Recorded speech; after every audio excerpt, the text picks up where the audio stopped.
இன்னைக்கு நாடு முழுவதும் 80வது சுதந்திர தினத்தை கொண்டாடக்கூடிய இந்த தருணத்திலே நாங்க எல்லாம் இந்த சுதந்திர தினத்தை எப்படி கொண்டாடுறோம் தெரியுமா? எங்களுக்கு நாட்டுப்பற்று அதிகமாக இருக்கு. எந்த அளவுக்குன்னு சொன்னா எங்களுடைய இறை தூதர் நாட்டுப்பற்றை கற்றுக் கொடுத்தார்கள். அந்த அடிப்படையில இந்த நாள் என்பது எப்படி முஸ்லிம்களுக்கு பக்ரீத் திருநாள் இருக்குதோ, ரம்ஜான் பெருநாள் இருக்கோ, அதே அளவுக்கு நிகராக தான் நாங்கள் இந்த சுதந்திர தினத்தை கொண்டாடுறோம்.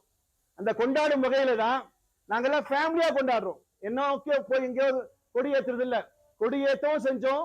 இங்க வந்து ஃபேமிலியா உட்காந்து எப்படி பெருநாள் அன்னைக்கு நாங்க நல்லது சாப்பிடுவோமோ அது மாதிரி நாங்க ஸ்நாக்ஸ் எல்லாம் வச்சு ஒரு பெருநாளை போன்று புள்ள குட்டிகளோட, தனியா ஒரு ஆம்பளை போனார் வீட்டுல இருந்து கொடியேற்றி வந்தார் இல்ல, நாங்க மனைவி மக்களோடு, பிள்ளை குட்டிகளோடு, நண்பர்களோடு, சொந்த பந்தங்களோடு நாங்க இன்னைக்கு ஒரு செலிப்ரேஷன் செய்யறோம். காரணம், இது இந்திய திருநாடு, எங்கள் நாடு. எங்களுடைய மூதாதையர்கள் உழைத்து வேர்வை சிந்தி ரத்தத்தை சிந்தி சிறைச்சாலை எல்லைகளுக்கு போய் பெற்ற சுதந்திரத்தை அவர்கள் நாங்கள் சந்தோஷமாக, அவர்கள் வாங்கி தந்த சுதந்திரத்தை சந்தோஷமாக குடும்பத்தோடு கொண்டாடுகிறோம்.